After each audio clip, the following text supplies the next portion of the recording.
अस्सलाम वालेकुम स्टूडेंट्स। तो आज हम डिस्कस कर रहे हैं 10th क्लास केमिस्ट्री का guest paper. Student, guest paper को डिस्कस करने से पहले सिर्फ 1 मिनट निकाल लें, जो आपके पास जो केमिस्ट्री की पेयरिंग है उसे एक नज़र देख लें। स्टूडेंट देखिए, क्वेश्चन नंबर 1 आपको मिलेगा एमसीक्यूज और उसमें 12 एमसीक्यूज जो है वो आपने अटेम्प्ट करने हैं। आपके पास ये एक स्लाइड नज़र आ रही है, आप यहाँ से देख सकते हैं। ठीक है स्टूडेंट, क्वेश्चन नंबर 2 आपके पास है और इसमें टोटल आपको 8 क्वेश्चन मिलेंगे। जस्ट आपने 5 अटेम्प्ट करने हैं।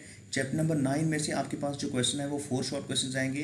चैप्टर नंबर 10 में से भी 4 शॉर्ट क्वेश्चन आएंगे। इसका मतलब आप फर्स्ट 2 चैप्टर को तो बहुत अच्छे से तैयार करें ना, तो इसमें से 5 इजीली आप अटेम्प्ट कर सकते हैं। क्वेश्चन नंबर 3 देखें, इसमें से भी ऐसे ही होगा, तो 5 आपने अटेम्प्ट करने होंगे। चैप्टर नंबर 11 में से 3 शॉर्ट क्वेश्चन आएंगे, 12 में से 2 शॉर्ट क्वेश्चन आएंगे और 13 में से 3 शॉर्ट क्वेश्चन आएंगे। और इसी तरह क्वेश्चन नंबर 4 आपके पास होगा।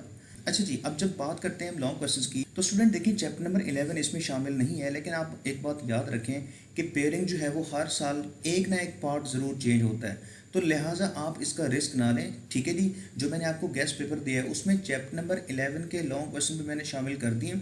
अब आप ज़रा ध्यान से देखें, क्वेश्चन नंबर 5 जो आएगा उसमें चैप्टर नंबर 9 है, आपको अच्छी तरह याद होना चाहिए। चैप्टर नंबर 9 का लॉ ऑफ मास एक्शन है और इसी तरह जो डायनामिक इक्विलिब्रियम की जो माइक्रोस्कोपिक प्रॉपर्टीज़ हैं, कैरेक्टरिस्टिक हैं, वो आप अच्छी तरीके से तैयार करेंगे। और इसी तरह इक्विलिब्रियम कांस्टेंट की जो एक्चुअली जो उसकी प्रॉपर्टीज़ हैं वो आप अच्छी तरह लिखेंगे। चैप्टर नंबर 10 की जैसे ही आप बात करते हैं तो इसमें सबसे पहले आपके पास लेविस कॉन्सेप्ट आता है और उसमें डॉट एंड क्रॉस वाली जो डायग्राम है वो आप अच्छे तरीके से तैयार कीजिएगा और उसके साथ साथ उसकी केमिकल प्रॉपर्टीज़ जो है वो आप अच्छी तरह तैयार करेंगे। मज़ीद मैंने डिटेल जो है वो आपको गेस्ट पेपर के अंदर दे दी है, जो इसके साथ आगे ही लेक्चर के लास्ट पे आपको मिल जाएगा। क्वेश्चन नंबर 6 आपके पास आएगा चैप्टर नंबर 12 एंड 13 में से, और इसी तरह क्वेश्चन नंबर 7 आपके पास आएगा चैप्टर नंबर 15 एंड 16 में से। तो आपको पता है 16 के काफ़ी मशहूर और मारूफ क्वेश्चंस हैं, जैसे मैन्युफैक्चरिंग ऑफ यूरिया और सॉल्वेज प्रोसेस। ये आप लॉन्ग क्वेश्चन की पेयरिंग जो है वो आप अच्छी तरह देख लें। और इसके साथ साथ अब हम चलते हैं जो आपके पास जो इंपॉर्टेंट लॉन्ग क्वेश्चन हैं। ठीक है जी, मैंने उसमें 18 लॉन्ग क्वेश्चन दिए हुए हैं, आपने जस्ट उसमें से 15 करने हैं। ठीक है, जो कि मोस्ट इंपॉर्टेंट है, आप एक दिन में उसे रिवाइज कर सकते हैं। अब हम चलते हैं लॉन्ग क्वेश्चन की तरफ। स्टूडेंट, आपने पेयरिंग चेक कर ली। अब इसके बाद मैं आपको कम से कम 15 लॉन्ग क्वेश्चन बताने वाला हूँ, जिन्हें आप अच्छे तरीके से तैयार करेंगे। आपको पता होना चाहिए कि जो आपका स्मार्ट सिलेबस है केमिस्ट्री का, उसमें 40 प्लस लॉन्ग क्वेश्चन दिए हुए हैं, तो उनमें से 15 लॉन्ग क्वेश्चन आपने अच्छे तरीके से तैयार कर लेने हैं। यकीनन ये लेक्चर आपको काफ़ी लेट मिल रहा है स्टूडेंट, लेकिन फिर भी आप इसको अच्छे तरीके से तैयार करके जाएं, इंशाल्लाह पेपर आपका बहुत अच्छा होगा। स्टूडेंट, सेकेंड ईयर के पेपर के बाद मैंने ये अंदाज़ा लगाया कि पेपर जो है वो आपके कोई ज़्यादा मुश्किल नहीं बन रहे, पेपर आसान बन रहे हैं। और इसी तरह हर चैप्टर के स्टार्टिंग वाले जो मेन इंपॉर्टेंट लॉन्ग क्वेश्चंस हैं वो आप लाजमी करें। ठीक है जी, उसने भी यही पैटर्न को फॉलो किया हुआ है कि शुरू वाले लॉन्ग क्वेश्चन आसान से लॉन्ग क्वेश्चन दे रहे हैं, आपको ज़्यादा टेंशन लेने वाली कोई बात है ही नहीं, क्योंकि आपने बहुत अरसा बाद जो है ना वो आपने बोर्ड का एग्ज़ाम देना है। लिहाजा आपको टेंशन तो लाजमी बातें होगी, लेकिन आपको उस टेंशन को अपने दिमाग में सवार करने की ज़रूरत नहीं है। आप अच्छे से तैयारी करें। चले हम चैप्टर नंबर 9 आपके पास है, इसमें से देखें ये मशहूर और मारूफ क्वेश्चन है। ठीक है जी स्टूडेंट, फर्स्ट क्वेश्चन आपके पास है state law of mass action, और इसका जो एक्सप्रेशन है उसे भी आपने क्या करना है, ड्राइव करना है। स्टूडेंट, नेक्स्ट आपके पास क्वेश्चन है right microscopic characteristic of dynamic equilibrium, और इसके साथ साथ what is the importance of equilibrium constant. Student देखिए, आप इन 3 क्वेश्चन में से भी आप फर्स्ट वाला बहुत अच्छे से तैयार कीजिएगा। ठीक है जी, और इसी तरह ये जो थर्ड वाला है इसे भी आप और अच्छे से तैयार कीजिएगा। आप इसे एक दफ़ा देख लीजिएगा, क्योंकि इसके जो 5 पॉइंट्स हैं उसे आप अच्छे तरीके से तैयार कर सकते हैं। ये आपके फर्स्ट चैप्टर में से लॉन्ग क्वेश्चन हैं, और ये क्वेश्चन जो है वो आपको नजर आएगा पेज नंबर 14 के ऊपर। अब जहाँ तक बात है कि फर्स्ट चैप्टर के न्यूमेरिकल करने चाहिए या नहीं करने चाहिए, क्योंकि आपके जो सिलेबस में 9.1, 9.2 एंड 9.3 है, स्टूडेंट 9.1 न्यूमेरिकल जो है इसे आप अच्छे तरीके से कर लें, बाकी वो करने की जरूरत नहीं है। अच्छा जी, चैप्टर नंबर 10 आपके पास है, देखें explain Lewis concept of acid and basis. Student, इस चैप्टर के अंदर मैंने 4 क्वेश्चन दिए हुए हैं, लेकिन आपने कोई से 3 करने। मैं आपको गाइड कर देता हूँ कि आपने उनमें से भी क्या क्या करना है। देखें, फर्स्ट आपके पास है explain Lewis concept of acid and basis. ठीक है, ये तो आप लाजमी कीजिएगा।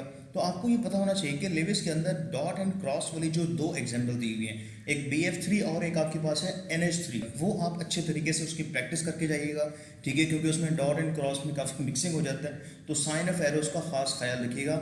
और इसके बाद नेक्स्ट आपके पास है what is salt, right method of preparation. अब सॉल्ट के तो इतने ज़्यादा जो है ना वो आपके ये तो काफ़ी लेंथियस टॉपिक है। स्टूडेंट, आपको मैं बता देता हूँ, अगर आप सॉल्ट वाले टॉपिक में जाएंगे ना तो आपको फर्स्ट वाला जो आपको जो टाइप मिलेगी ना, नॉर्मल सॉल्ट जो है वो उसमें केमिकल रिएक्शंस हैं। ठीक है जी, अब उसके बाद आप डायरेक्टली आप चले जाएं डबल सॉल्ट, मिक्स सॉल्ट, और उसके बाद आपके पास कॉम्प्लेक्स सॉल्ट। स्टूडेंट ये जस्ट आपके 3 to 4 लाइंस के ये आपके पास थ्योरेटिकल दिया हुआ है, इसमें कोई रिएक्शन नहीं है। तो आप पहला कौन सा करेंगे, normal salt, double salt, mix salt and complex salt. 4 points आप अच्छे तरीके से लिखें, ठीक है जी।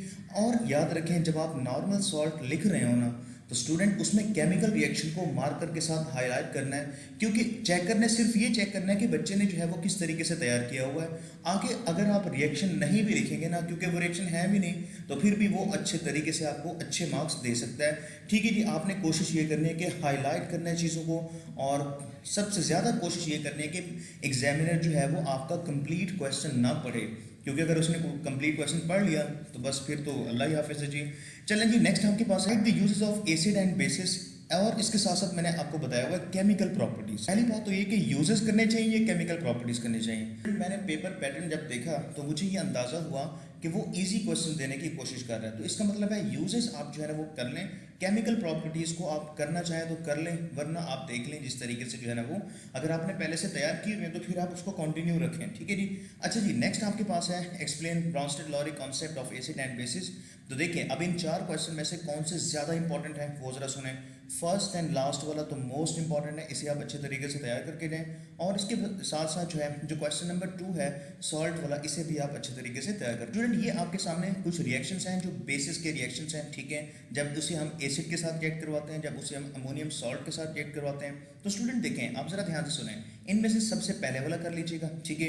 अब ये दूसरे वाला थोड़ा सा लेंथ है, ये आप ना भी करें तब भी चल जाएगा, लेकिन ये जो आपके पास है ना ये बड़े सिंपल से हैं, ठीक है। कॉपर सल्फेट सोडियम हाइड्रोक्साइड के साथ जितने भी आपको रिएक्शन यहाँ पे नजर आ रहे हैं, सेम पैटर्न पे जो है ना ये चीज़ें कंप्लीट हो रही हैं, इसे आप अच्छे तरीके से तैयार कर सकते हैं। और इसके साथ साथ आपके पास है यूजेस ऑफ बेसिस, ये आप अच्छे तरीके से लाजमी करके जाइएगा।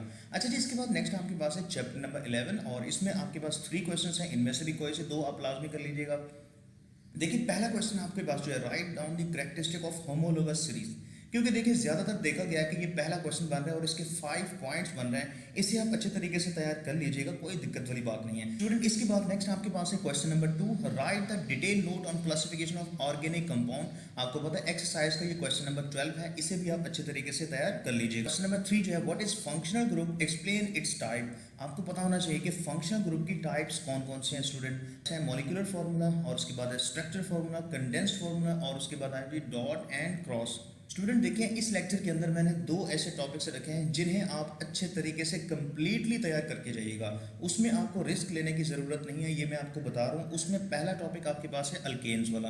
अब देखिए अल्केन्स के सोर्सेज भी आ सकते हैं, ठीक है, इसकी प्रिपरेशन भी आ सकती है, physical chemical properties and uses of methane and ethane. ये आप हिम्मत करके अल्केन्स वाला कंप्लीट टॉपिक तैयार कर लीजिएगा, कोई दिक्कत वाली बात नहीं है।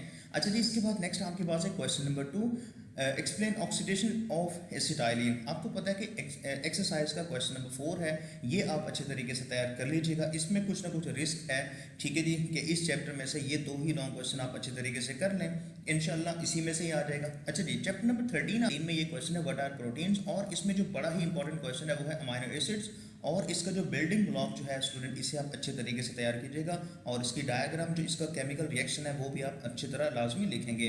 What are lipids and fatty acids, ये आप अच्छे तरीके से इसको तैयार करेंगे। चैप्टर नंबर 14 आपके पास है जी, और इसमें फर्स्ट क्वेश्चन आपके पास है green house effect, discuss global warming and its effect, ठीक है। अब देखिए ग्रीन हाउस इफेक्ट और एसिड रेन, ये दोनों टॉपिक्स में, इसमें कोई ये नहीं कह सकता कि ये फर्स्ट वाला इंपॉर्टेंट है सेकंड वाला इंपॉर्टेंट नहीं है, तो ये दोनों बराबर हैसियत रखते हैं और बड़े आसान से हैं, थियोरेटिकल हैं। फर्ज कर लें इनमें से आपको कोई क्वेश्चन भूल गया है तो आप एक जनरली आप इसके ऊपर आप नोट लिख सकते हैं, पेपर में कोई भी क्वेश्चन आपने छोड़ के नहीं आना, ये आप याद रखिएगा। अब इसके बाद चैप्टर नंबर 15 आपके पास स्टूडेंट, एक टॉपिक आपके पास था कंप्लीट अल्केन्स वाला, और दूसरा आपके पास है ये वाटर, और इसमें जो है ना टाइप्स आप जरा और कीजिए, causes of hardness of water and types of hardness of water, ये आपके पास एक लॉन्ग क्वेश्चन बन सकता है। दूसरा लॉन्ग क्वेश्चन इसी का ही है कि डिसएडवांटेजेस ऑफ हार्ड वाटर, और आपको पता है ये एक्सरसाइज का एक लॉन्ग क्वेश्चन है, और इसी से जो इन्फेक्शन जो डिजीज जो है ना वो स्टूडेंट आपको पता है कि वो बड़ा इंपॉर्टेंट टॉपिक है स्टूडेंट, वो आप अच्छे तरीके से तैयार करेंगे। और इसके साथ मैंने एक लिखा हुआ इफेक्ट्स ऑफ वाटर पोल्यूशन, तो ये टॉपिक आपने कंप्लीट तैयार करना है चैप्टर नंबर 15 में से, मैं बार बार बता रहा हूँ, ठीक है।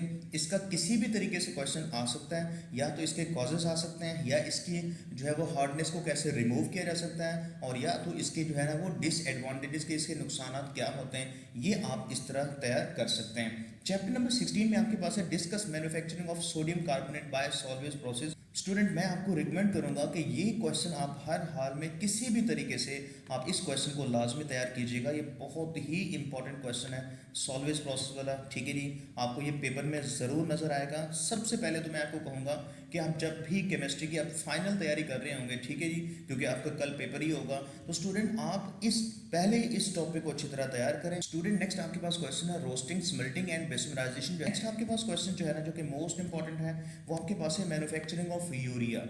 स्टूडेंट अब फाइनल तैयारी कर रहे होंगे तो सबसे पहला क्वेश्चन आपने जो करना है वो सॉल्वेज प्रोसेस वाला करना है, और दूसरा क्वेश्चन आपने करना है यूरिया वाला, और तीसरा क्वेश्चन जो है स्टूडेंट वो आपने लाजमी तौर पे करना है लॉ ऑफ मास एक्शन। ये 3 लॉन्ग क्वेश्चन करने के बाद बाकी आप तैयारी जो है ना वो उसी हिसाब से करें, ठीक है स्टूडेंट। तो ये था आपके पास आज का लेक्चर, बड़े ही इंपॉर्टेंट क्वेश्चन हैं, और आपके जो नेक्स्ट पेपर है इंशाल्लाह वो आपको पेपर से 1-2 दिन पहले ही आपको उसका गेस्ट पेपर दे दिया जाएगा। हम माजरत ख्वाह हैं कि आपको केमिस्ट्री का गेस्ट पेपर जो है ना वो लेट मिल रहा है, ठीक है जी। अब हम ये दुआ करते हैं कि ये क्वेश्चन आपके पेपर में ज़रूर आए, ताकि इसमें हम भी सुरखरू हों और हम आपके लिए दुआ को हैं। आप बिल्कुल बेफिक्र होकर पेपर दें, क्योंकि पेपर ईजी आ रहा है, ठीक है, पेपर आसान आ रहा है, कोई ऐसी दिक्कत वाली बात नहीं है, कोई ऐसी टेंशन वाली बात नहीं है। टेंशन फ्री होकर पेपर दें, बहुत अच्छे मार्क्स आने वाले हैं, ठीक है जी। तो अपनी दुआओं में याद रखिएगा। अल्लाह हाफिज़।